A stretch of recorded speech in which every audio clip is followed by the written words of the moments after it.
Support the show at patreon.com/hauntedcosmos for early access to the first 5 episodes of Season 1, as well as our patron-exclusive show, The Dusty Tome, which includes bonus stories and more. And now, on with the show.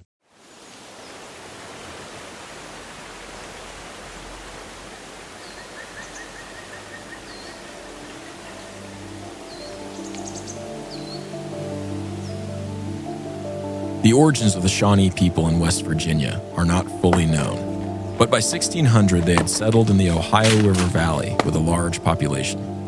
Spiritually, the Shawnee people believed in the highly popular Great Spirit who had 2 deities, one of them being the grandmother, who was in charge of all Indian affairs, the other in charge of the white man, who was the grandson. They held to this basic faith rigidly, but there was another aspect of it they rarely told. There was an evil spirit they believed in, a dark being named Mochi Monito, who was able to oppress and punish all mankind. Though, as the myth goes, this spirit was weaker than the Great Spirit and was in subjection to it. In the 1770s, 7 Indian nations formed a confederacy to resist the westward expansion of the white man. Their chief was a Shawnee man respected by all. Cornstalk was his name. In 1774, he led the Confederacy in a stand against American settlement to protect the valley they called home. But the tribesmen were no match for the advanced weaponry and organizational tactics of the colonial military. The Indians were driven back into the untamed lands of modern Ohio, and the Americans erected a fort in the area they had won the decisive victory. Today, that area is known as Point Pleasant, West Virginia. As time healed the wounds of violence, Chief Cornstalk and the colonials made peace with one another. He proved to be a loyal ally, informing the Americans of a scheme by the British to incite the Indian tribes to violence against the settlers. Many of the tribes, though, listened to the British and began to plan for a massive attack on that same fort from 3 years earlier. Cornstalk, trying to make his intentions of peace clear, went to the fort with a small caravan to negotiate with the Americans and ensure no fighting would break out. He expressed his fear that he would be forced to allow the other tribes to fight if they wished, to protect the political structure of the Confederacy. They took him hostage, intending to stall any Indian attack, for they would not go so far as to endanger the life of their leader. Though hostage, Cornstalk and his company were treated well and comfortably. This peaceful state of affairs would soon come to an end, though. One day, 2 American soldiers left their post to hunt for deer in the nearby woods. The Indians ambushed them, brutally killing the one, while the other narrowly escaped. In a fit of rage and in direct defiance of orders, other soldiers burst into the chief's quarters, intending to kill he and his men as revenge. At the last, Chief Cornstalk was shot 8 times before he fell to the floor. But as he lay dying above the soil of what would soon become Point Pleasant, he gazed at his murderers and uttered this infamous curse. "I was the borderman's friend. Many times I've saved him and his people from harm. I never warred with you, but only to protect our wigwams and lands. I refused to join your pale-faced enemies with the redcoats. I came to the fort as your friend, and you murdered me. You've murdered, by my side, my young son. For this, may the curse of the Great Spirit rest upon this land. May it be blighted by nature. May it even be blighted in its hopes.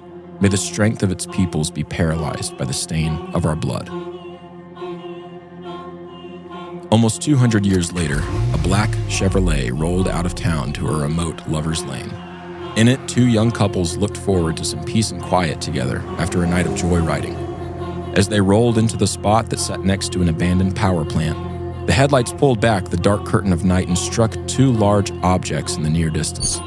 Glowing red, too close together to be the headlights of another car, they inched the car closer to the strange object, inexplicably filled with fear and dread, to uncover the truth of what it could be.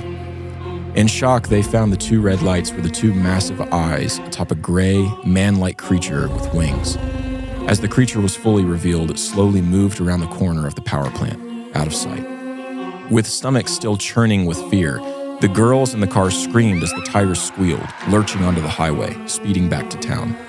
Screaming for the driver to go faster, they noticed the wings unfold as the creature began flying back and forth above the car, red eyes glaring down on them like the sun, inescapable. Finally, a straight section of road appeared, and the black Chevrolet became a rocket in the dark, going over 100 miles per hour back to what they thought was safety. But the creature was still there, unfazed by the speed, battering the roof with its wings and hurting the car like a desperate animal. As city lights appeared, the being stopped, disappearing into the night. The group was exhausted with fear. Perhaps it was the rush of relief that comes after fear, or perhaps it was fear of ridicule that outweighed the fear of seeing the devil again. Whatever it was, they turned around and drove back to where they last saw it. If they were going to tell anyone about this, they had to make sure this thing was real and was there. Wanting to be proven crazy, wanting to be shown that they had seen nothing more than a trick of the night, a mirage of darkness. Instead, they found horror. There, off the roadside, a dog lay. It had been mauled. As the grotesque scene burned the mind, the monster, the thing, the devil himself, jumped out of the field behind the dog, over the car and into the opposite field. The Mothman had come to Point Pleasant, West Virginia. In 13 months, a bridge in town would collapse, killing 46 people.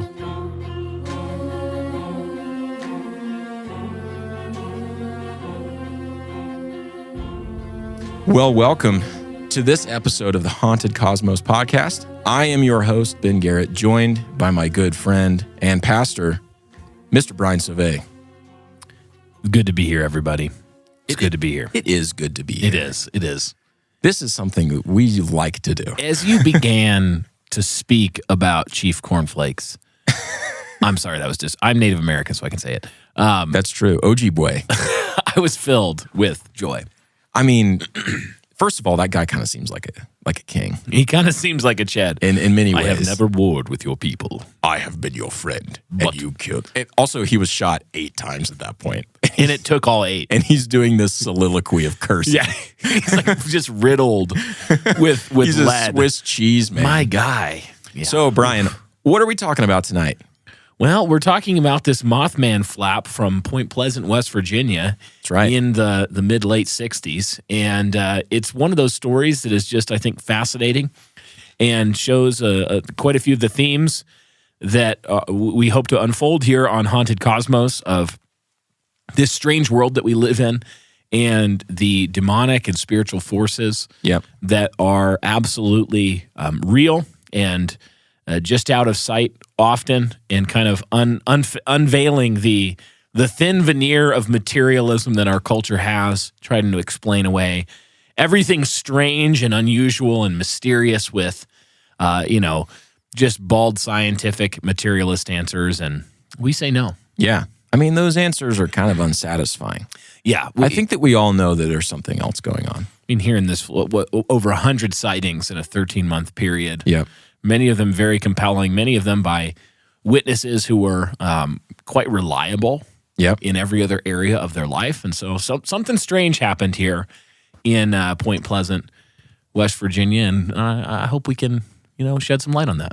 Yeah, I also think it lends credibility because it was localized. It wasn't that people all over the world for 13 months were seeing this thing. Mm-hmm. I mean, that would maybe be credible in a different way. But the fact that it's one town, it's one people, I think that's pretty compelling to me. Yeah. So one of the themes that we're going to get into, and we alluded to it in the intro, was the idea of cursing. So there's the situation where a pagan, horribly pagan Indian chief is murdered in rage by some men that were supposed to be protecting him and maintaining peace. It broke their trust. Yeah, and this pagan goes in and curses them in response. And we're going to get more into it, so I don't want to give everything away now, but that is a major theme. I think I'm pretty convinced that curses do carry weight. Yeah. I think that's clear in Scripture. If blessings carry weight, then so do curses. Yeah, just look at Balaam. Yeah, exactly. Exactly. And you know what? Tell us about Balaam. Well, Balaam is this prophet in Israel who is essentially commanded by the pagans to go and curse the people of God. And he's kind of a shady guy. Supposedly, he's being tempted here to be a hireling, to take money and bribe to go curse God's people. And every time he goes, it's actually a hilarious story. I mean, it's got a talking donkey. Amazing. The donkey rebukes. Have I not been a good donkey? Just go read it at some point. if you have a minute. And what's great about this story is that Balaam keeps trying to curse the people of God, and he's like, "Look, I can only say what God actually tells me to say." And he keeps Numbers 22, by the way, and he keeps trying, and then he ends up blessing the people of God and cursing the enemies, and they're like, "Well, let's go somewhere else." And isn't the king of Moab's, isn't it Balak? Yeah. I'm pretty sure you got Balak, son of Zippor, and in Numbers. This poor guy. 22. Israel's he's moving heaven and earth, destroying the Amorites, and the Moabites are so afraid because of what they're seeing the Israelites do to the Amorites, and so he's like, "Look, I've got a plan." But here's the point: the power of a curse. And again, we're just going to touch on it now. We'll get more into it later. But here's the point: that guy, I mean, he's king of this successful kingdom, Moab. He's not an idiot. Mm-hmm. He's not going to do all this stuff if something like a curse hasn't worked for him in the past. Yeah. Or worked for his father. So there's at least something there. Yeah, absolutely. It's interesting because so often what we want to do when we hear stories in the ancient world or even biblical stories of curses, we superimpose our materialist worldview. And when I say materialist, guys, I don't mean like they like buying stuff. I mean the view that all there is material things. Right. The world is just stuff. Not and consumerist. Yeah, there's no spiritual element to the world, no non-physical element to the world. And so, we just superimpose this worldview and we go, curses, those are just superstition. Yeah. And the point of the story in Numbers 22 is actually not that curses are meaningless. It's that it's actually presupposes the power of calling down the wrath of God on a people. Yes. I even think of in the Gospels when Jesus, the sons of thunder, they say, "Hey, Jesus, do you want us to..." Cool band name, I call it. Yeah, band name, call it. Do you want us to call down lightning and fire from heaven on these unbelievers here, these insolent people? And Jesus doesn't say that can't be done. Yeah, he just says, no. He says, "Calm down." Not right now. To paraphrase. Yeah. Just very interesting topic. And we can get into the mechanics of it with the Old Testament era versus now this new kind of new earth age. But the point is that there's something there. So I also think one of the major themes is going to be the idea of elemental spirits.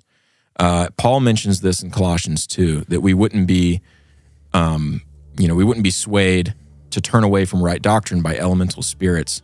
Can you describe what that is? What is he talking about when he mentions elemental spirits? And how do they differ from what we would think of as like, oh, your run-of-the-mill demon? To answer that question, Ben, I actually I saw a post on Facebook some time ago from Non Tennant, who's the co-author of It's Good to Be a Man with Michael Foster.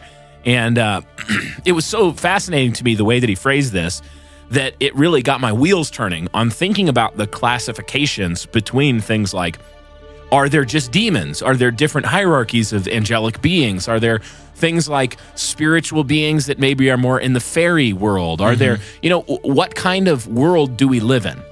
What does the scripture say? What do the scriptures say even about things like ghosts and human spirits? And Non posted this just fascinating little, I don't know, it wasn't a thread, it was on Facebook. Yeah, it was a couple paragraphs. Status update, I guess. Yeah, let me quote him, and we'll, if I can, I think I have the link to the post still, so I'll put it in the description if we still have that. But he said, quote, "Scripture refers to ghosts in several places. Isaiah 8:19, 19:3, 29:4, in conjunction with 1 Samuel 28:11-19. And my insertion here, that's the story of Samuel, when Saul calls up. Yeah, Samuel's ghost. Yeah, with the witch of Endor. The medium. Yeah. So, continuing, he says, these indicate clearly that communication with ghosts is possible. Matthew 14:26, Mark 6:49, Luke 24:37-39 speak of seeing ghosts and treat this implicitly as a possibility. Acts 12:15 takes for granted the reality of crisis apparitions, a phenomenon experienced by about 30% of people, according to research by David Hufford, where the spirit of someone recently deceased appears to them for a little while. And then cf. Acts 23:8 for how Luke uses angel as synonymous with spirit. This tells us that it is at least possible for the living to interact with the spirits of the dead. However, this does not mean that all haunting-type phenomena are human spirits, even when they're legitimately supernatural. There are a wide variety of spiritual beings out there, some of which we know nothing about, aside from that they exist. Many of the wicked ones seem to take delight in the fact that being spiritual, they can appear to people in various ways in order to mess with them. Consequently, in cases of legitimate hauntings, it is at least as likely that we are dealing with some other spiritual entity as a human spirit. I would argue that we can rule out fallen gods, Psalm 8:5, Psalm 82:1 and 6, and in most cases probably also elemental spirits, Colossians 2:8 and 20, Psalm 104:4, Psalm 148, 1 through 4, and 7 through 8, Job 38, 11 to 12, Jeremiah 33, 20 to 21. These manifest differently, for instance, and this is where it goes from this is already fairly fringe stuff. He takes it up to 11. And he just takes it immediately to 11.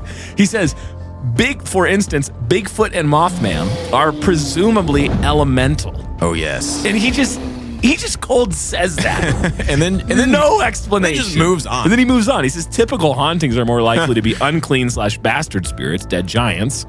Again, he just says dead giants. Dead giants, as if it's of course. Duh. Like those encountered in the Gospels, or some other kind of spirit entirely, like those mentioned in Isaiah 34:14. In that case, the night demon called Lilith is often associated, rightly or wrongly, with the Mara or night hag, euphemistically referred to by doctors as sleep paralysis. We're going to talk about we would also later episodes.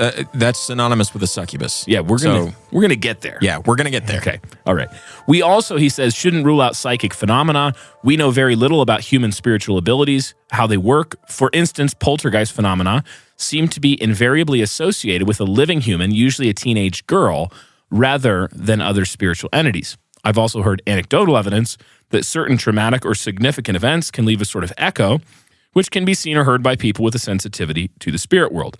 Too long didn't read. Ghosts can be real, but it's not wise to assume that they're always human spirits. Also, this should go without saying, but don't go seeking out spirits.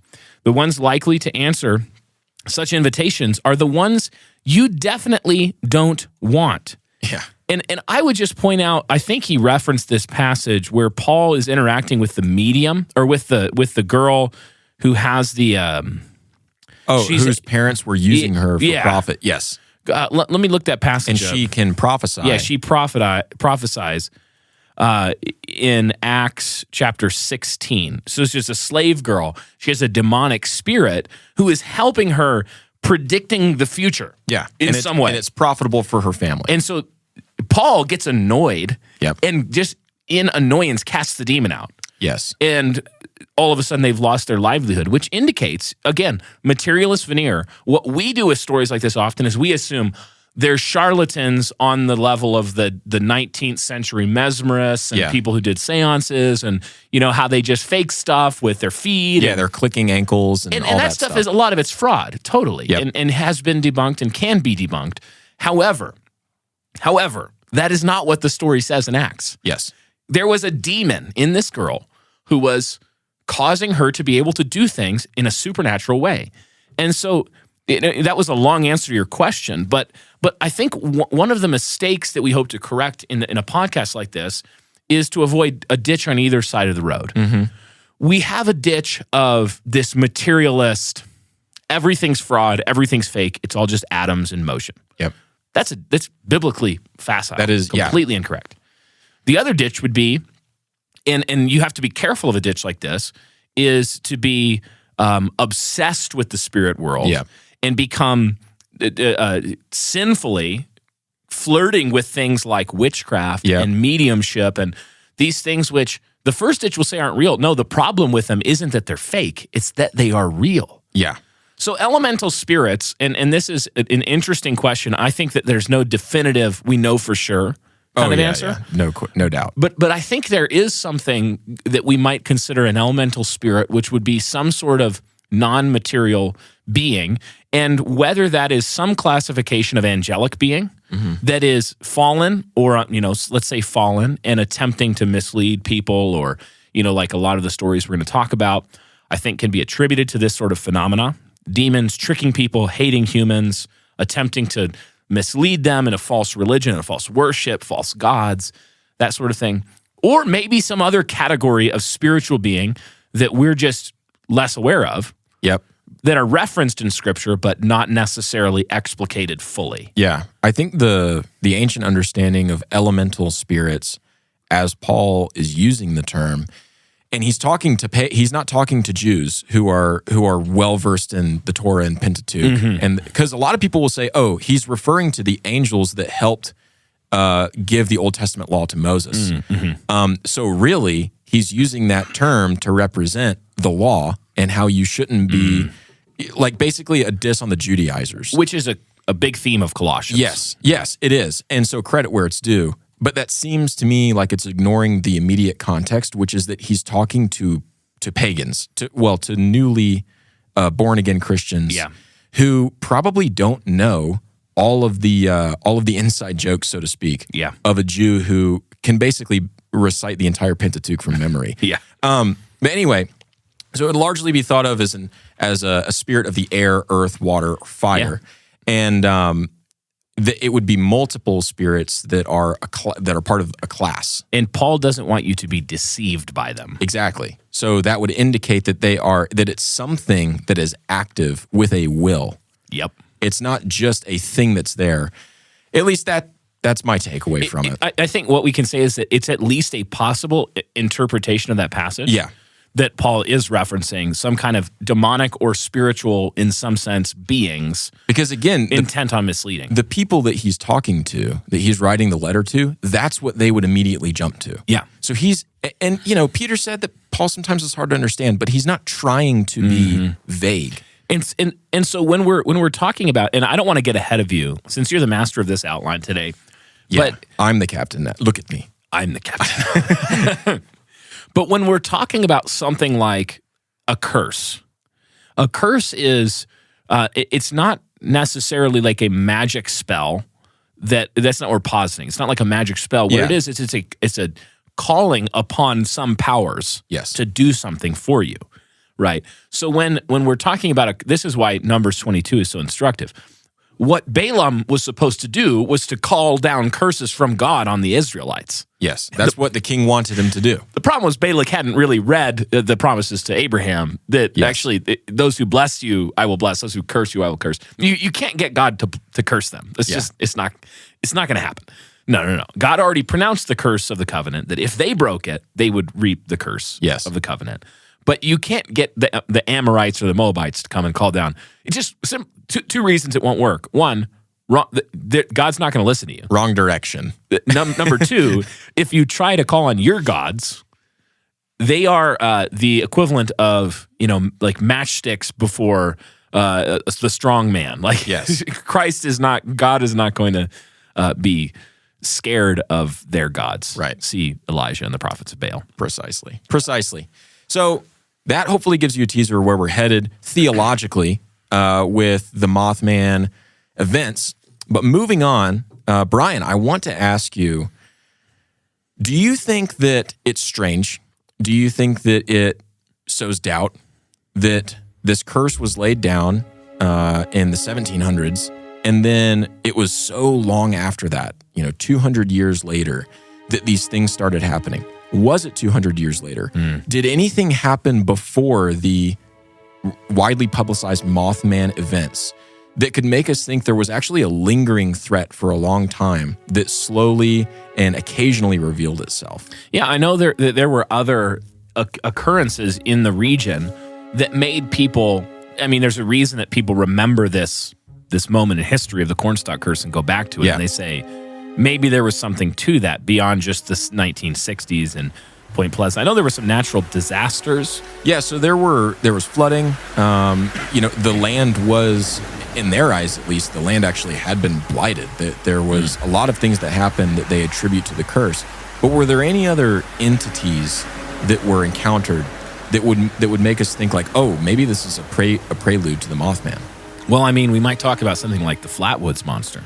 Tell me about it. Well, the Flatwoods Monster is not too distant from the Mothman encounters of the 60s. That's right. Just about 14 years earlier, in the early 50s, in September of 1952, September 12th, 14 years before the Mothman events, a group of 3 young boys were playing in the woods when they saw a strange object fall from the sky and crash land in their neighbor's farm. They found one of the boys' mothers, Kathleen May, and with National Guardsman Gene Lemon, the 5 of them went to investigate the area. So as they approached the area, Gene Lemon's dog darted out of sight, just ran away. And they could hear him suddenly come to a stop, and then he started barking like angry attack dog barking that got louder and louder before they realized the dog was running back to them. And when they could see him, he had his tail tucked tightly between. If you've ever seen a dog that's just encountered Just horrifying. something that it's like, I can take this, never mind, I cannot. Right. Tail between legs, runs back. So at the top of a nearby hill, the group was amazed to see a large ball of fire that was pulsating close to them on the right. Scanning the hill, they quickly found the object that the boys had initially seen. But Lemon noticed something else just beside it. 2 small lights that looked like eyes.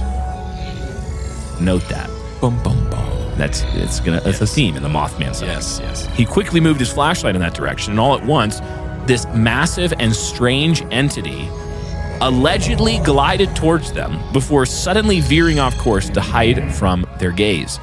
And as you might do, the group fled in panic. I don't know, maybe Non would have rushed at it. He would have been like, Non would have been, what are you? Air? Are you an elemental Earth? spirit? Fire? You sound like Captain Planet. So they called the sheriff, and he and Gene Lemon returned to the site that night to find a strong, sickening odor of burnt metal. And you see this in a lot of these sightings where witnesses will immediately, they'll say, like, what do we do? And they'll call in the sheriff or the police. Yep. And the result is that many of these sightings have police reports attached to them. Yes. Where the police, okay, and then what? And what were you smoking that night? Hey, what was that guy he was a cop in New Mexico and he was trying to give a guy a speeding ticket and saw a UFO. Mm-hmm. Do you know what I'm talking about? I do think I know which one you're talking about. I cannot remember this guy's name. But it's really interesting because it's the same thing all the time. Mm-hmm. When credible events like this take place. Credible witnesses. Where he's like, oh, well, I've got to call somebody. And so they all come down there and investigate. Mm-hmm. And eventually what I'm getting to is that this report's the same as that one and many others. Yeah. You eventually read in the report like, we don't know. Yes. We just don't really know what happened. You often have strange smells that are associated with a broad variety of supernatural activity. Things like demonic, everything from alien encounters, I'm going to say quote unquote alien encounters. And we'll get into that. To demonic possession. You see things like metallic and sulfurous smells, and these are associated. So anyway, they call the sheriff. They go back with Gene, and Gene and the sheriff describe this strong, sickening smell. Kathleen May would later describe the entity that they had seen as a dark green or maybe a metallic black that could reflect the green of the grass. So it might have just been metallic and black reflecting the green from the ground. It had a large non-human head with red glowing eyes. It was reported to have stood far above Gene Lemon, who was the tallest member of the group. And now it would later be discovered that night and the night after was absolutely saturated with independent multiple sightings of a similar entity by many people all throughout Braxton County, West Virginia. Which is very close. It borders the county that Point Pleasant is in. For example, on that same night that Kathleen May had this encounter, George and Edith Snitowski, great name. Just a great name. Wow. Were driving north of what's called Strange Creek when their car, whose battery was completely new, just immediately and inexplicably dies. So they're stranded on the side of the road. It's late at night. It's probably cold. This is not a fun situation. It's September, so it is cold actually in West Virginia. Upon coming to a stop, they noticed a horrible and nauseating smell. It was so strong and curious that George actually left the car to try and find the source, thinking maybe someone needs help at the very worst. Or there's an animal or something that they may have hit and he didn't notice, and it caused some of these problems. As he looked down the sloping hill that's right off the road shoulder to his right, he saw this orb. It was a dark orb that was moving slowly back and forth below, kind of on a switchback that's underneath him. And it gave off a soft, violet purple light. And he inched closer. He felt the urge to inch closer. And as he did, he became overwhelmed with a feeling that he described as the sensation of thousands of needle-like vibrations in his skin. So imagine it's like acupuncture, but multiply it by 100 needles, and they're all moving really slowly and really fast on your skin. Ugh. This made him sick. It actually made him physically sick. So he began to move back to the car, as one would. And just as he gained his footing, Edith screamed behind him that something had appeared. And so he turned to see what was behind him. And what he saw was a massive figure with a bloated, almost metallic body and long arms that was gliding rapidly towards him as if it's trying to grab him. He claimed the being was at least 8 feet tall with glowing red eyes. And he slammed the car door shut and turned the key, and the monster glided the other way out of sight. So there's obvious similarities to Mothman. Yep. Two of them, the most obvious being the size, that it's enormous, Yep. and the glowing red eyes. Mm-hmm. But it's also very different in some key ways. Yeah. Where the Mothman reports seem to be more organic, and this one's almost like android-like. Yeah. Mm-hmm. There's metallic aspects. It seems like it's reflective. So, like, obviously this is very speculative, but I like to have fun with it. Let's hear it. My immediate thought is like, oh, this is a practice run for the Mothman. This is like one of your least hinged things. Yeah, this is like I'm here for it. This is like a dress rehearsal, where he's like, all right, I'm coming in soon. We're about to destroy these people's spirits. It's going to be great, but I want to make sure I'm frightening. So I got to figure out what I'm going to do. How am I going to present myself? How am I going to control how they perceive me? Which is a huge theme in all of these things. Yeah. That a spiritual being like this, if it is this, can control how it's perceived by people. And so this is almost, like it trying to learn how it should be perceived to inspire the utmost terror. Wow. Your thoughts? Okay, so there's two possibilities here. One is that, well, there's more than two. I mean, obviously. Yeah. One of them is that the Cornstalk curse is really not related to this at all. It's just people trying to tell a story, whatever. Yeah. And that this is just completely unrelated. On that side of things, I think there's the possibility that what we begin to see coming out of the 40s, 50s, and into the 60s especially, is a demonic playbook being pulled out where they say, they have a council of demons. Think you've got like a Wormwood style. Yeah. Where he's going up and the screw tape letters is kind of happening, and you picture them, they're going, how are we going to deceive these modern Americans?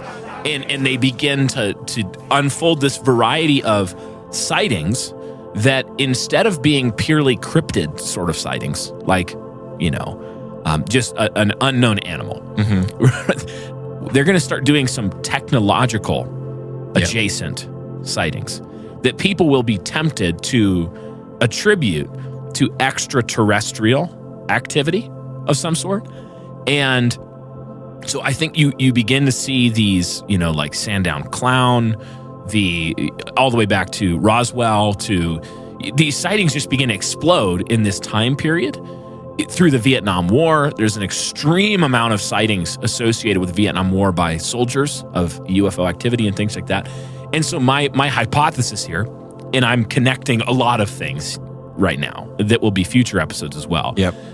My hypothesis is that what we've been witnessing for the last 100 years is the unfolding of a playbook, which is why the Mothman, as we'll see, which is not really an android-type being. No. It's a strange mothy sort of. It's much more cryptid-like. Yeah, it's more cryptid-like. Yeah.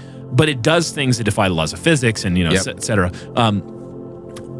Mothman is associated with aliens. Yes. And like supposed aliens. So my theory here is that when we get to the Flatwoods Monster, we get to the Mothman, when we get to this almost prescience of the Mothman going up to the Silver Bridge collapse, that we're seeing the same playbook from the book of Acts 16, the demonic future-telling, prophesying, portents of doom, deceiving elemental spirits of the world. I think it's a playbook. Yep. So to me, what you're looking at in the Flatwood Monster is just quite obviously a demon who is attempting to sow the seed of, what if I'm from Saturn? Yes. Or Omicron Persei. On top of the general, all right, I'm going to try to connect some dots based off that. Let's operate under the assumption that it's an elemental spirit of the earth. Let's hear it. Let's also operate under the assumption that Chief Cornstalk's curse meant absolutely nothing. Okay. It was just a waste of his last breath. Right. He should have just said, I love you, son, and then died. Yeah. Mm-hmm. Let's say that. There is a lot of evidence from other stories, things like the Bell Witch, where these evil entities, these evil spirits, have the ability to know a lot of things about what they're specializing in. Yeah. They're not omniscient. They don't know everything. It's like they have to learn, but they have the capability to absorb a ton of information. Yeah. So take the Bell Witch, for example, which if you don't know what that is, look up the Astonishing Legends episode. Yeah. It's really good. But the Bell Witch was focused on tormenting a religious family. So her focus was religion. She knew swaths of scripture and could recite scripture from inside the walls of this house. Like it was no big deal. So even if Chief Cornstalk's curse meant nothing, there could be an elemental spirit of earth that's evil, wanting to deceive people, who sees that and says, I'm going to use that. I'm going to try to give these people something that they can attach all these events to, that even though it actually didn't have any power, it actually isn't the thing calling this down, it's going to inspire more fear and more dread and guilt because they're going to feel guilty about what the white man did to this Indian. I think that is at least an interesting idea to explore. But really, it connects to the truth. And this is true for Mothman. This is true for most cryptids, but especially Mothman and Bigfoot. Every single person comes away and they say, I felt an immense sense of dread and fear. And so it's not just this message of materialism that they're bringing. Like a lot of people will say, oh, well, Bigfoot is trying to deceive people into thinking evolution is true and that it's like a missing link. Yeah. The problem is that if you talk to people who say they encountered Bigfoot, they say that they walk away with an unreasonable amount of fear from the event. Like they wouldn't think that if they came upon another crazy beast that they escaped, like a moose or something. Like a supernatural dread. It's a supernatural dread. Yep. One of the best proof cases of this for the Mothman, at least for me, comes from an account given by a Mr. Lawrence Gray. Yeah. So he's a local school teacher in Point Pleasant. He's a mild-mannered man. He's a humble and meek man. He's a church-going man. One night, during these events, during this 13-month stretch, he's awoken in the middle of the night at 3 a.m. by something. The human mind is capable of sensing many things, even in sleep. A lot of times we'll say that we have 5 senses. The truth is, we have many more. They're just not as physical. Gray's mind was not restful enough yet in his sleep to miss this glaring feeling that he had of being watched by something. He just sensed in his mind that he was not alone, and he stirred enough to open his eyes, and what he saw were 2 glowing red eyes staring back at him. Here's the key, and this is a big connection. He was unable to move. He was unable to break the stare of this monster. He was unable to speak. Gray describes the presence he felt as 100% evil. And again, this is a man who's been catechized by the Christian faith. Though unable to speak, he did believe that whatever this devil was able to peer into his mind and almost read his thoughts. He felt completely consumed by the evil presence. Ugh. So in his mind, because he had cognitive function, he began to call upon the blood of Christ with all of his might, claiming the name of Christ over and over and over again. We're calling to mind the victory that Christ had won over this type of evil and the open shame that he had put wretches like this too. And according to him, it worked. Wow. It wasn't immediate, but like ice melting on a hot sidewalk. The creature just kind of faded away. And then once he was completely gone, Lawrence was able to move again. Wow. So this is an example of Mothman being the dreaded monster in a sleep paralysis episode. Wow. Which is very strange. Yeah, it's very strange.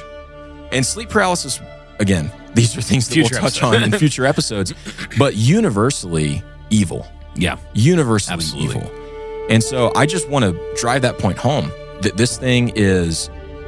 every person who encountered it, they're left with a sense of dread. Yeah. And they're like, no, this thing is not here to like help us. Yeah. This is a evil thing that we're dealing with today. And Lawrence Gray is such a good example of a story here in the midst of this more than 100 sightings in this, what was it, 13-month period? Almost to the day. 13 months. 13-month period in Point Pleasant, West Virginia. Let me make sure that we're not losing the details here in all these threads. Let's pull some of them together here, because this is what we're saying happened in Point Pleasant, West Virginia. And we're measuring that 13 months from the incident with the Chevrolet that we read in the intro. Yeah, that was the first encounter.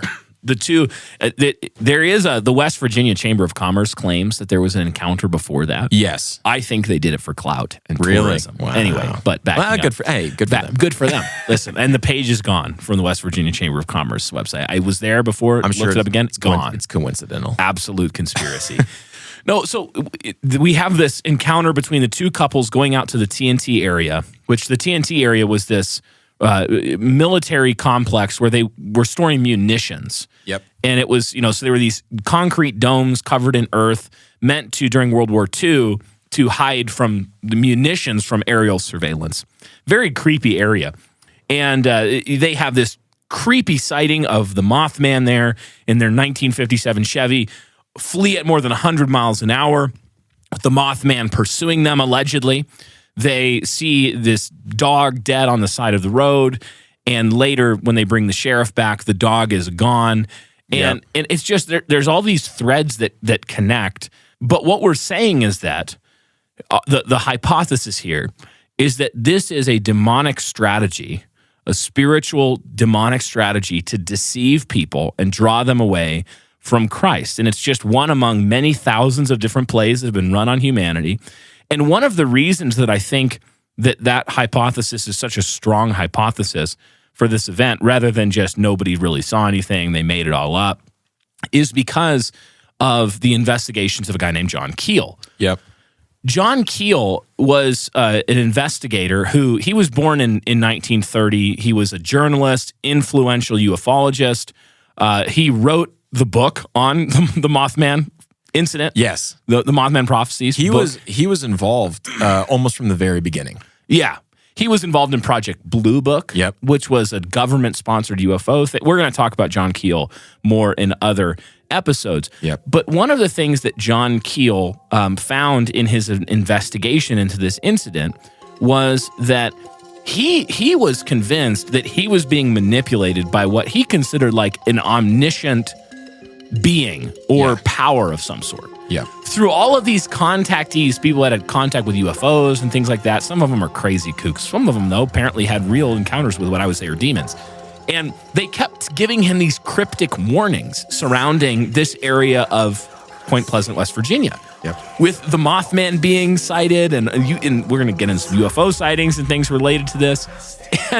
And John Keel came to the point where he was utterly convinced that this omniscient or whatever power was telling him that in December there was going to be an explosion or a disaster at this site that they thought they were telling them. Yeah.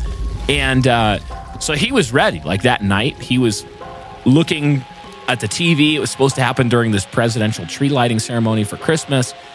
And all of a sudden, there's a breaking report that comes on the TV that John Keel tells him the Silver Bridge has collapsed. Yeah. The Silver Bridge collapse killed more than 40 people. It killed 43 people. 43 people on December 15th, 1967. The bridge all of a sudden collapsed. It had this design which is now no longer used, where they had these steel eye bars, these long plates, instead of the steel cable style bridge. And one of the joints failed. A 3 millimeter crack is all it took. Yeah. It failed, plunged 60 vehicles, 60 or 70 plus vehicles into the water, 44 degree water in December. Ice cold water. Killed almost everybody who went, 40 plus of the people of the 60 people who went in the water died. Mm-hmm. And the idea now that's been associated with this is like Acts 16 with this future telling demonic spirit. The Mothman and all of the related UFO activity were warnings that this event was going to take place. Yeah. Were some sort of spiritual, mental warning. And John Keel felt like they were telling him just enough that he would know something was going to happen, but be unable to prevent it. Yeah. And so when you look at this whole story, you see that, again, these beings hate people, and they're messing with them and trying to give them enough of a reasonable hypothesis that they can attribute it to some sort of worldview that would preclude the Christian God, would preclude the reality of the Christian faith, and provide those two birds with one stone where they hate and destroy people, and then at the same time where they can fool and take captive and deceive people to believe a false gospel, a false worldview. And, just this complete connection of demonic strategy being played out. There's so another way to look at this is all of the string of events. There's multiple events over a set period of time witnessed by hundreds of people that lead to this cataclysm. Yeah. It's really akin to God judging Egypt in the Exodus, where you go through a number of different events and plagues, and they don't all look the same, but they're all interrelated, and then it leads to this big thing. And the conclusion would be that sin can't create, it can only deceive. So the demons running this playbook are trying to copy something that they've already seen before. Yeah. But they aren't as good at it. And I've even thought that you have in Point Pleasant an area that was founded by Christians, the American part of it, when the Indians were gone. It was founded by Christians. It was largely Christian for the majority of its history. And then around the turn of the century in the 1900s, the potency of the Christian faith started to wane from everywhere in America. It wasn't just here, but it happened too. It's almost as if the people lost their faith chops. Yeah. And the demons saw like a chink in the armor. Yeah. And it's like, well, let's go there. Yep. Let's attack there. Because now they don't have the same wisdom they did before. So if we run these plays, they're not going to turn to God like Lawrence Gray did. Yep. They're going to turn to these strange things like, oh, the Mothman was a prophet trying to help. Or maybe it's still evil, but they just have no idea what to do with it. Yeah. So they're almost like, we're at the mercy of this thing. They're left at the mercy of these spiritual beings, these ultra-terrestrials or extraterrestrials. Even, it's interesting you bring up like the plagues and how a lot of the time these, and the plagues were God judging Egypt. We also see examples where the spiritual effects or the effects of either overt paganism and demon worship or apostasy lead to the physical degradation of people, where you throw off restraint and then you reap the whirlwind in the body with diseases. And one of the associating marks and characteristics of the Mothman encounters that's absolutely fascinating and very strange is that many of the people who saw this creature, these big, bright, glowing red eyes, actually ended up with something called actinic conjunctivitis. Big word. It's very similar to pink eye. Yeah. Conjunctivitis can be caused by bacterial infection. It can also be caused by like seeing welders, the light from the welding torch, or the sun at high altitudes.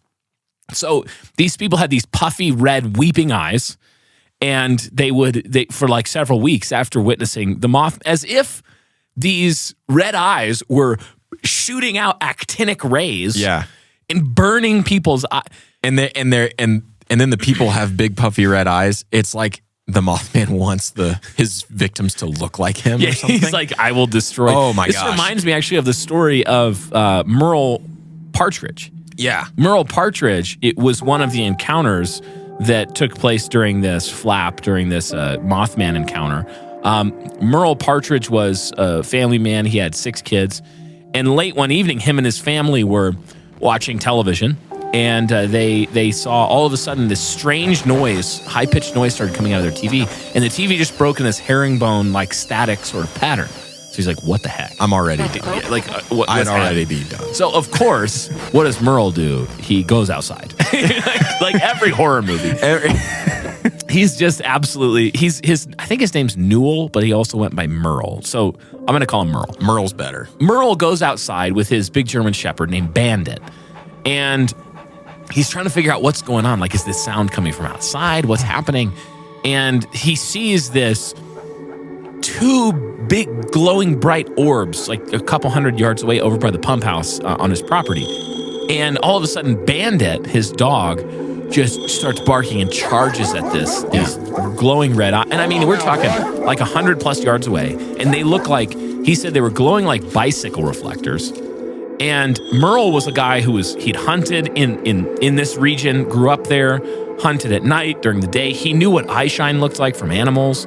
And he was like, it was not that. Yeah. These had a light coming out of them, not just reflectivity of other light. And his dog runs off at it, barking furiously. And then these eyes start like ascending up into the air and doing weird things. And then his dog takes off, and he loves this dog, Bandit. But and at this point, I think he's gotten a shotgun. So here's this big hunter guy, familiar with this region. His beloved dog, Bandit, is running off at this thing. And instead of going and trying to get his dog, he is struck with just an absolute elemental terror. Yeah. Cannot move off the porch. Stands there for a minute, goes back in his house, never sees the dog again. Yeah. Now, guess when this was, Ben? I know that you know, so guessing was the wrong Just tell me. phrasing. Just tell the people. Bandit the dog disappears on the self-same night that the 1957 Chevy with the two couples is fleeing the TNT area from the Mothman. And what do they see on the side of the road, Ben? A dead dog. A dead dog. When they come back with the sheriff later, that dog is gone. dog's gone. Bandit's never seen again. I think we might know what happened to Bandit. Ooh, that gets. I think the that gives me Mothman chills. ate him. I think he ate him up. I think he ate him up. You know something else that's interesting about the Chevrolet incident? Lay it on me. So they've conveniently lost all the pictures of this that they supposedly took, or the police department just won't release them. Man in Black. But they were taking pictures of the car, and they saw massive claw marks on the trunk of the vehicle. No, I hadn't heard that. That had scratched the paint Dude. off, and it looked like massive talons or something. Isn't that nuts? That is so nuts. But I hope what you should take away from this is that it's not just some sort of mass hysteria event where a few people see this thing that they call the Mothman. It's like this flying winged humanoid. And all of a sudden, everyone just kind of gets a little bit razzled and they start seeing it too. And they're just seeing things. No, these are different things that are happening. Those, glowing red orbs that looked different than the Mothman's eyes, according to people. I've even heard reports saying that they were rotating, almost like they were moving independently of each other, and they would get further apart and closer together. Very strange. For that reason, I'm out. For that reason, I'm out. But anyway, no, the point is just to show that this isn't just mass hysteria. It's not just people thinking they're seeing one same thing. It's people experiencing a myriad of different things. Very strange. With one grounding through thread. And you get this physical effect too. Physical effect, the actinic conjunctivitis in some of the victims, which is crazy to me. Which is absolutely insane. I've heard reports that you can only get bad cases from that with really intense UV radiation. Yeah. So you can get it from like a welder's light, but it's not quite as bad than like at high altitude from UV rays from the sun. So you'd need something that can produce its own UV radiation if you were to get a bad case like the people in Point Pleasant. Oh man, there's so many stories. So it's like this demon that's radiating. Do you remember the one where John Keel goes to the old, I can't remember, it's an old abandoned building that they're searching out by where Isn't it just TNT the TNT building, like the old power plant? They go there and then they're searching it. They don't see the Mothman. All of a sudden, they hear a crash. And they look back, and one of the I think it's Mary Millette, but I can't remember her name. She says, they're the eyes. I see the eyes. So John Keel, who is just absolutely fearless, runs back into the building. This is like midnight. Okay, he goes in there, and he's like, searches the building, can't see it. He comes back, he's kind of stimming. He's like, well, that was weird. Maybe she had a psychic vision of the eyes or whatever is what he says. And then they say, well, we saw somebody fleeing, running out, some figure running away from the building. And right then, there was like a feeling of like air pressure change. Yeah. And supposedly only some of them heard this loud sound or air pressure change. And then I think Mary Millette is her name. Her ear starts bleeding. Oh my gosh. Okay, so then they leave. They all leave. He's like, okay, go home.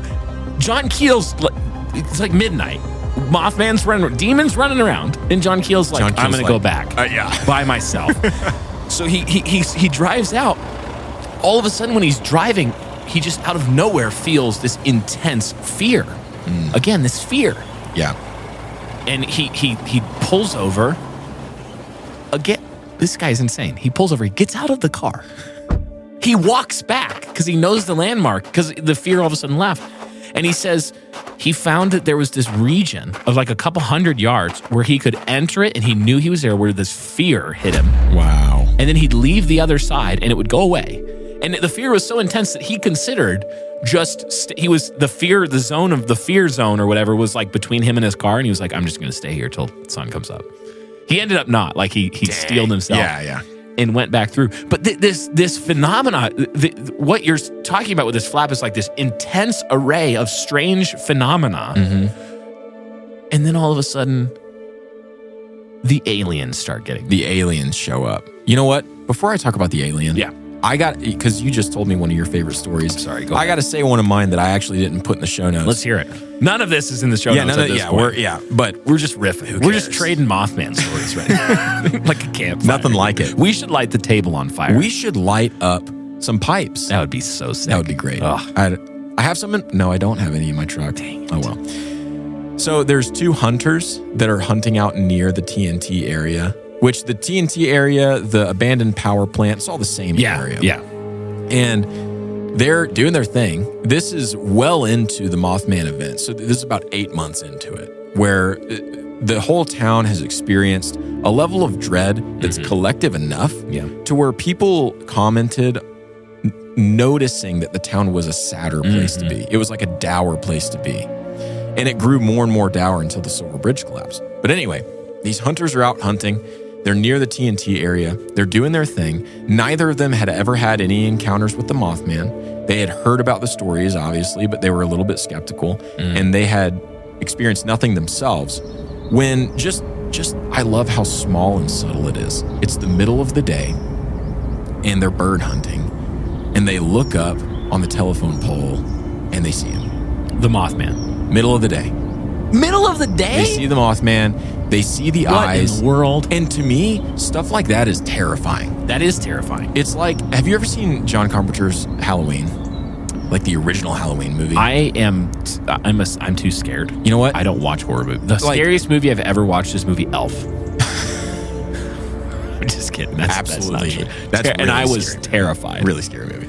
I mean, you shouldn't watch Halloween, but yeah, I've seen it before, and I enjoyed it. And part of what makes it so scary is that you're seeing Michael Myers just peeking out from behind bushes in the middle of the day. I love how you're like, it's a terrible movie. You shouldn't see it. I enjoyed it. I did. It's horrible. But I wouldn't recommend it to people now.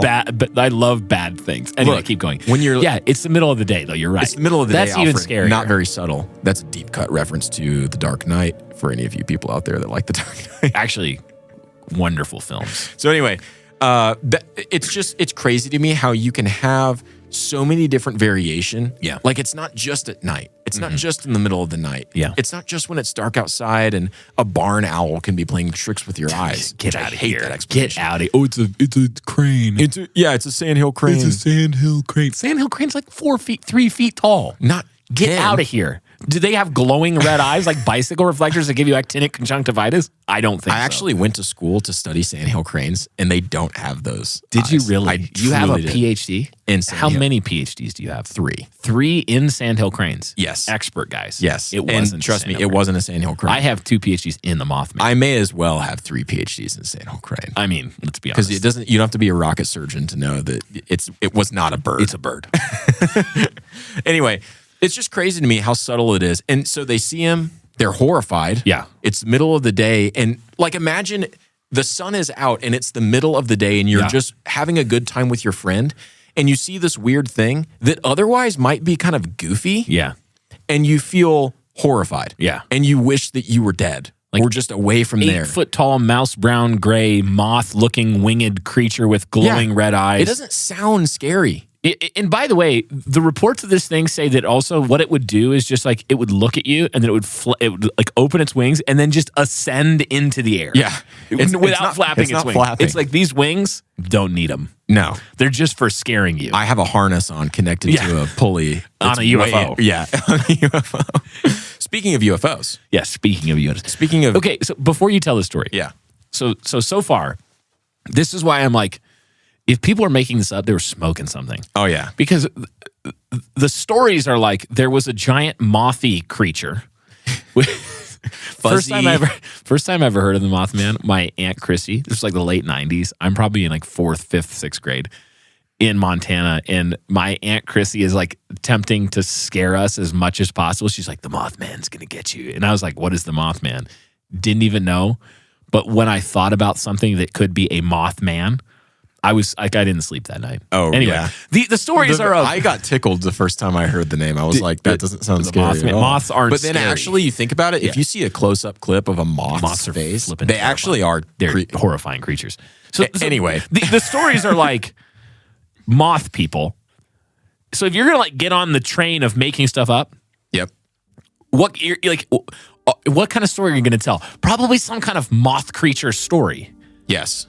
Yes. But instead, we get things that, like we've been alluding to up to now, they aren't directly related to the Mothman. It's not just that everyone saw the Mothman. It's that a lot of people saw a lot of different things. Tell us about Woody. We're going to close out with this tonight. Yeah. It was 7:30 p.m. on a normal Wednesday in Parkersburg, West Virginia, close to Point Pleasant. Woodrow Darenberger, And close to where Chief Cornstalk died. that's right, very close to where Chief Cornstalk died. Woodrow Darenberger, which is again an incredible name, So good. was on his way home after a long day at work. Woodrow was nobody special, average guy. He would describe himself as a perfectly ordinary Appalachian man. Wasn't he a sewing machine salesman? Yes, he was a sewing machine salesman. Sewing machine salesman. So, about as ordinary as they come. He had very little care for things outside of his family, his church, and his job, as most good men do. Unfortunately for him, all of that was going to change in just a few moments. He's on Route 77, almost home, and he had indeed a very strange experience. He noticed a flash of light outside of his truck, and he turned his head just in time to notice what he described as a craft that was passing him by, flying just above the road, so not very high in the air, just above the road and coming to a stop some way ahead of him. The wrinkle is, the craft was blocking the roadway where it stopped, so he was going to have to either turn around or approach this thing. And whatever it was shaped like a kerosene lamp chimney, so spherical and cylindrical. Those are two exclusive things. When I say spherical, I mean only cylindrical. Cylindrical. And the craft, by the way, he had just been passed by a car. Yes. Driving at a high rate of speed. Yes. And it almost was like this craft was chasing it. Yes. That's Weird. a small detail, so I'm glad you included it. Continue. Anyway, that's stuff that I missed. So, though stationary, the craft was still hovering about a foot off the surface of the road when all of a sudden it opened up and something walked out. Now, at this point, Darenberger's car is stopped. He is stopped in front of this thing, and he's just sort of observing to figure out if he's going to turn around or try to go around it. And that's when he sees a being exit the craft. And whatever this being was, it seemed alive and conscious. Yeah, like a physical being. So not a ghost, not a... Yeah, physical being. The word I'm looking for is sentient. Sentient, Seems sentient.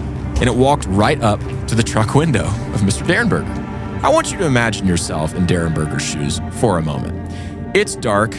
You're driving home after a long day at work. Life is relatively normal, though you've been hearing weird stuff coming out of Point Pleasant, your neighboring town. You're like, nah. And you're like, pot smokers. Yeah, a bunch of idiots. But probably them pot smokers again. All of a sudden, a flying cigar passes you on the road going at a high rate of speed, maybe chasing another car, ditches the chase and just stops in front of you. You're stopped and you're like, whoa, what's going on? And this thing gets out of the thing. And you're like, this thing is not getting my sewing machines. Yeah, this thing gets out of the thing. Your first thought is protect the sewing machines at all costs. And it just walks up to your window and you're just kind of stuck. Yeah. He would report that he just felt like he couldn't really move.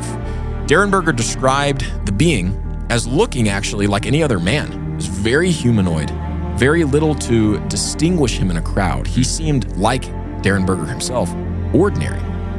6 feet tall, middle-aged, somewhat tan with dark brown hair and a glossy blue coat. But there was actually one thing that he noted that just sort of ticked him off to maybe this isn't totally normal. So creepy to me. Apart from him exiting a hovering Other than craft. that. Yeah.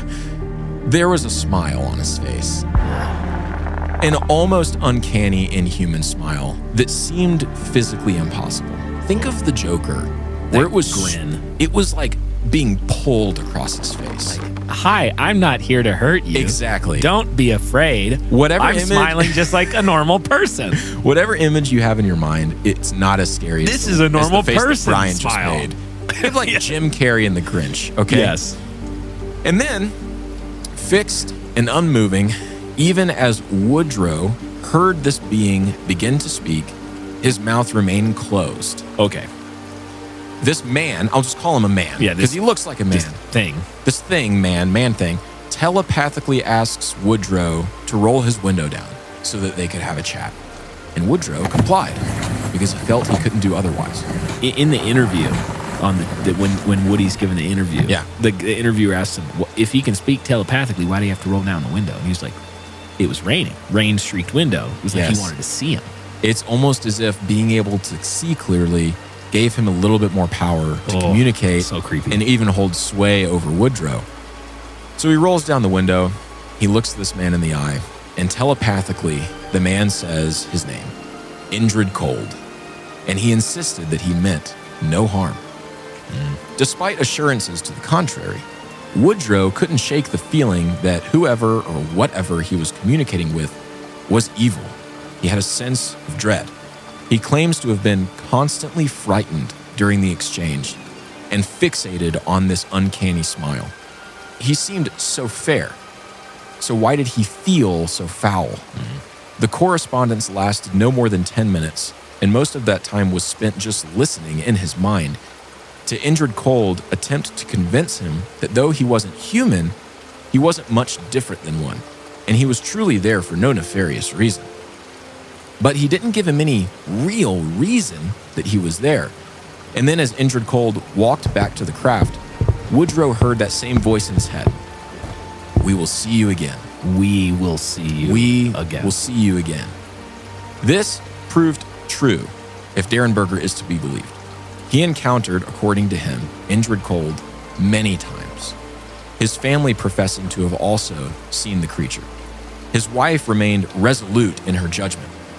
The man was terrifying, though she, like Darenberger at first, couldn't really pin down why. Eventually, Woodrow would stop being so public about the visits he had with him, and they apparently eventually came to a stop. In fact, Woodrow would become anxious and paranoid after they stopped, but he never blamed the paranoia on Cold anymore. He actually grew to be fond of Indrid Cold. He blamed it instead on those men that would come to visit his home after Indrid Cold did, and try to persuade him to stop meeting with Cold and instead tell them all that he knew. He called them the Men in Black, and he was more frightened of them than anyone else. Finally, Woodrow would seek medical help at the insistence of his wife, thinking he's probably delusional at best and schizophrenic at worst. But his doctor would say he was completely normal. A clean bill of mental and physical health was all he left with. The doctor, though? He soon had a visitor.